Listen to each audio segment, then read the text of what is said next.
So our next performer is local to St. Carlos, mother of three, here for 28 years, and she's on the leadership team of Surge. They have a table out there.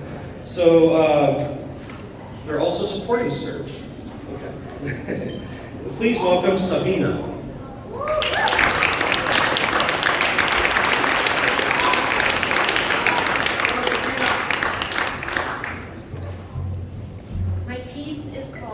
Halves Make a Whole. One of the earliest memories I have is realizing that I was different from my friends.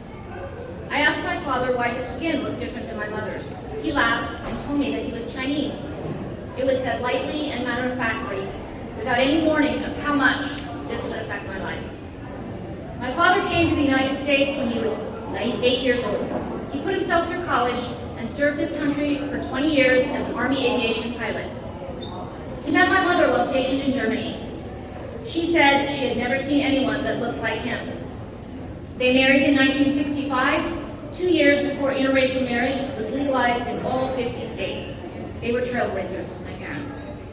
We were raised in a suburb of San Francisco, and though I was grateful to grow up in such a diverse area, I still had to deal with preconceived notions of mixed races. Half white, half other. Usually two halves make a whole, but not when it comes to racial arithmetic. Basic math doesn't apply to people of color.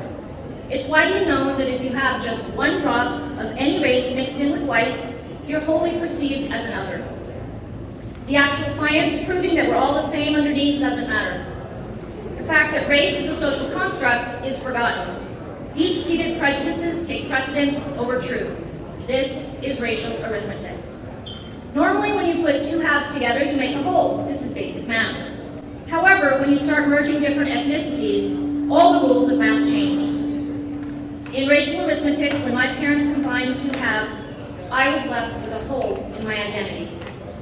It can be difficult to live in a world that dictates which parts of your identity you're allowed to embrace.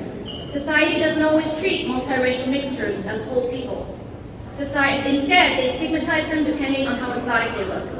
As a product of a German mother and a Chinese father, I am half and half. Statistically, I'm 50% white, but for many societal reasons, I am denied access to white privilege. Why is one half of my identity erased just because I look more Asian?